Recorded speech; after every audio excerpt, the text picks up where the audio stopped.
Olá pessoal, tudo bem com vocês? No vídeo de hoje venho trazer algumas informações sobre processo. Já tem vários vídeos no canal sobre isso, mas hoje eu quero focar no processo em que você perdeu, quando você faz um pedido na justiça e teve o seu pedido negado. O que você precisa fazer então? É possível isso acontecer? É claro que é possível, mas temos algumas estratégias que podem ser usadas para você poder rediscutir tudo isso. Então assista esse vídeo até o final que eu vou explicar certinho como que funciona. Mas antes do conteúdo eu peço que você se inscreva no canal, curta esse vídeo e compartilhe com seus amigos para que todo mundo fique por dentro de tudo que acontece na Previdência e para que eu saiba que vocês estão gostando dos vídeos. Relembro vocês dos cursos, dos links e da nossa forma de contato. Tem aqui na descrição do vídeo um link com tudo resumido para vocês. E para quem ainda não me conhece, meu nome é Gabriela Lopes, eu sou advogada, sou especialista em direito previdenciário. Estou aqui hoje para te ajudar a resolver os seus problemas com o INSS. Bom, pessoal, acontece de você ter uma negativa ali no INSS, porque você é obrigado a sempre pedir o benefício no INSS e ter uma resposta. E aí o INSS entendeu que você não tem direito. Sendo assim, você decide então ingressar com uma ação judicial. E nessa ação judicial pode também ser entendido que você não tem direito.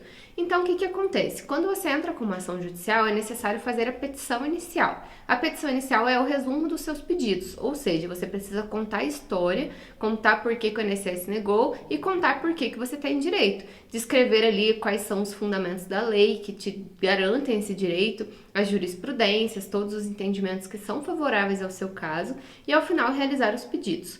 Só que muitas vezes a gente depende de perito, e, por exemplo, nos benefícios por incapacidade. E aí o perito precisa se convencer de que você possui uma incapacidade. Dessa forma, a petição inicial pode ser a mais completa possível, com todos os pedidos necessários, com toda a descrição da sua história. Porém, no benefício por incapacidade, se está discutindo a incapacidade. E quem demonstra a incapacidade, que vai acolher a tese da incapacidade, é o perito. Por quê? O juiz não tem conhecimento médico, o advogado não pode dar opinião médica, por mais que a gente saiba que o INSS costuma aceitar pela lei, né? Analisando os manuais do INSS de perícia, analisando o que a gente já tem de conhecimento do que costuma dar certo e do que costuma dar errado, analisando a jurisprudência sobre aquele tipo de doença, a gente tem uma noção do que pode dar certo e o que pode dar errado. Mas depende muito do seu médico te garantir um atestado muito bem fundamentado. Então, se a gente está discutindo benefício por incapacidade, a gente precisa que conste no atestado não a doença que você possui, mas a incapacidade que essa doença causa para o trabalho. E aí, se tiver isso no seu atestado e ficar demonstrado que a sua incapacidade é grave por um longo período, de forma permanente e que te incapacita para todos os tipos de trabalho, aí a chance de você ter uma aposentadoria por invalidez é muito maior do que um auxílio-doença, né? Ou até mesmo você pode ter auxílio-doença e o juiz tentar converter isso depois em outro benefício, mas precisa vir um atestado médico e você precisa passar por uma perícia médica. Por isso que a gente fala muito que o processo judicial, né, o advogado, ele faz um trabalho de meio, ou seja, ele te conecta com o perito para que você possa demonstrar ali toda a sua incapacidade na perícia, mas a gente depende do perito analisar isso, fazer o laudo dele e também depende do juiz. Só que a gente tem meios para fazer com que o perito realmente faça um bom trabalho. Então a gente faz os quesitos, a gente pode ir na perícia junto com o cliente, a gente pode fazer quesitos complementares ali durante a perícia médica e para induzir o perito a realmente fazer toda a avaliação que o seu médico pede que seja feito. Então, por exemplo, se a pessoa possui um problema na coluna, isso faz com que irradie para a perna, dor e a pessoa não consiga andar. Pode ser que na hora da perícia, na correria, né, o perito faça testes só na coluna da pessoa e não analise essa incapacidade também na hora de andar. Então, para que a pessoa que está nervosa na hora da perícia não esqueça disso e o perito também não deixe de fazer os testes para ver se realmente existe essa questão, a gente faz uma quesitação perguntando: e isso acontece com esse paciente? Acontece com esse cliente? Acontece com o periciando? E aí o perito precisa avaliar isso na hora, né? Por isso que é importante sempre fazer os quesitos. Mas ainda que seja feito todo esse procedimento, ainda que seja feita toda a quesitação, que seus atestados estejam corretos, se o perito entender que você não está incapacitado para o trabalho, a chance de ter uma improcedência é muito maior, né? Então aí tem os outros procedimentos para tentar colocar um outro perito especialista, tem várias outras tentativas, né? Tentar convencer o juiz de outras formas, com outros documentos, levar isso para recurso. Mas, se você tem um pedido totalmente improcedente no INSS de benefício por incapacidade, tem totalmente a improcedência de novo na justiça e não conseguiu reverter essa decisão nem com recurso, nem com outra perícia, com nada, ou seja, teve uma segunda negativa que não cabe mais recurso, transitou em julgado, aí você até pode fazer novos pedidos no INSS com novos documentos, né, mostrando o agravamento da incapacidade. É possível sim fazer todo esse procedimento. Agora, nem sempre você pode fazer esse novo pedido no INSS. Por exemplo, se você entrou com um pedido de aposentadoria por idade e quis reconhecer um período ali de trabalho.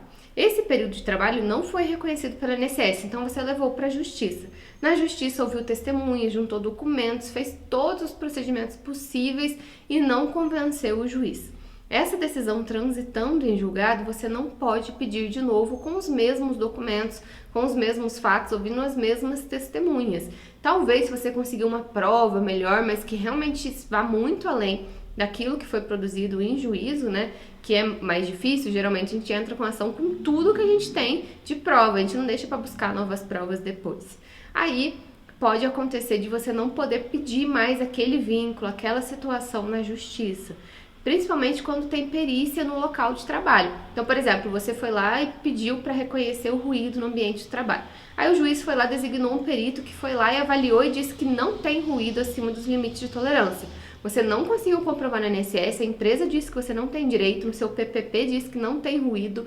Você fez o pedido na justiça, foi um perito avaliar, um perito fez a medição do ruído e ficou reconhecido que você não estava exposto ao agente nocivo ruído acima dos limites de tolerância. Então, esse ponto você não consegue discutir mais, porque realmente foi alguém lá de confiança do juiz, que também era da sua confiança, né? Você fez a aquisitação, fez tudo certo e não ficou reconhecido o agente nocivo ruído no ambiente. Então, você não pode pedir mais isso não, nem no INSS, nem na justiça, certo? Dessa forma, é necessário ter muito cuidado com a ação judicial, é necessário fazer realmente uma boa ação judicial, dependendo da situação, levar esse recurso até o final, desde que realmente tenha um entendimento favorável. Então, quando você faz a petição inicial, você já precisa ter estudado todas as jurisprudências até o tribunal máximo que você pode chegar para verificar se compensa levar essa tese até o final, né? Muitas vezes a gente perde ali em primeira instância e a gente sabe que nas outras instâncias não vai dar certo mesmo, porque a jurisprudência é totalmente desfavorável. Então, por que você entrou com a ação, né? Não compensaria nem ter iniciado. Então, logo na petição inicial é a parte mais importante do seu processo. E logo na petição inicial precisa já estar constando, olha, lá no STJ essa decisão aqui sempre foi favorável, lá na TNU sempre foi favorável. Por que o juiz aqui de primeira instância está seguindo totalmente uma jurisprudência que não é a jurisprudência dominante, não é a jurisprudência atual hoje em dia, e por que ele está indo contrário a todos os tribunais? Então a gente já coloca na petição inicial ali a jurisprudência demonstrando o direito do cliente e você tem que analisar certinho quem que você vai contratar para fazer essas petições, né? Por isso que eu falo que existe os advogados que são generalistas, que fazem todos os tipos de ação, e pode ser que ele até consiga fazer uma ação previdenciária. Mas eu sempre indico que você contrate um advogado especialista na área que você precisa. Então, se você precisa de direito de família, você não vai contratar um advogado previdenciário, porque ele não tem o costume de trabalhar com isso, né? Então ele pode até conseguir fazer uma petição. Eu faria uma petição de alimentos, por exemplo, mas eu não estou acostumada a trabalhar mais com isso. Então eu não sei a jurisprudência que está funcionando, não sei se pode acontecer alguma situação melhor para o cliente, porque eu não trabalho mais com essa área. Agora, se falar de criminal, para mim realmente é uma área totalmente diferente. Eu nunca fui na delegacia para fazer nenhum pedido para cliente nenhum, então não trabalho com essa área. Tributário, tenho noções? Tenho. Na parte tributária que envolve a parte previdenciária, trabalho sim. Mas a parte tributária que envolve PIS, COFINS, outras situações que não tem nada a ver com a parte previdenciária, já não domino, então não faço. Posso até tentar fazer, posso até estudar sobre isso, posso até pegar as instruções normativas da Receita para estudar, é claro que eu posso.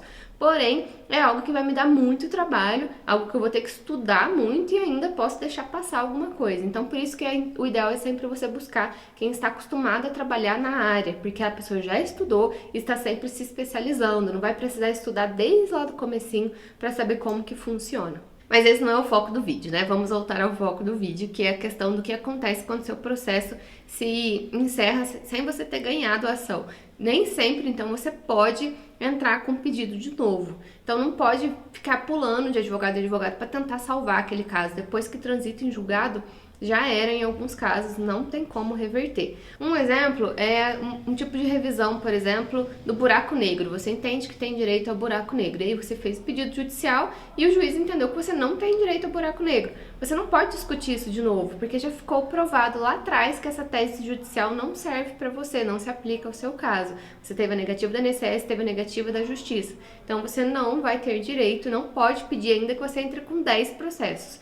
Existe a coisa julgada. Então, toda vez que você entra com uma ação, a justiça pesquisa se você já não fez esse pedido antes. E aí, ou você justifica que aquele pedido é diferente do pedido anterior, uma tese diferente, uma evolução do pensamento nos tribunais superiores. Não sei. Aconteceu isso com a ação da FGTS, por exemplo, que mudou a tese ali. E aí você conseguiria provar, então, que agora a tese é diferente que você está discutindo. Aí sim pode ser reanalisado. Agora, se for a mesma coisa, igualzinha, a mesma tese que já foi julgada, já transitou, não tem como pedir de novo, tá bom? Então tenham esse cuidado. Então por hoje é isso, pessoal. Espero que vocês tenham entendido essa situação e tenham entendido a importância de buscar um especialista para fazer os seus pedidos na justiça. E vejo vocês então no próximo vídeo com mais novidades. Até mais!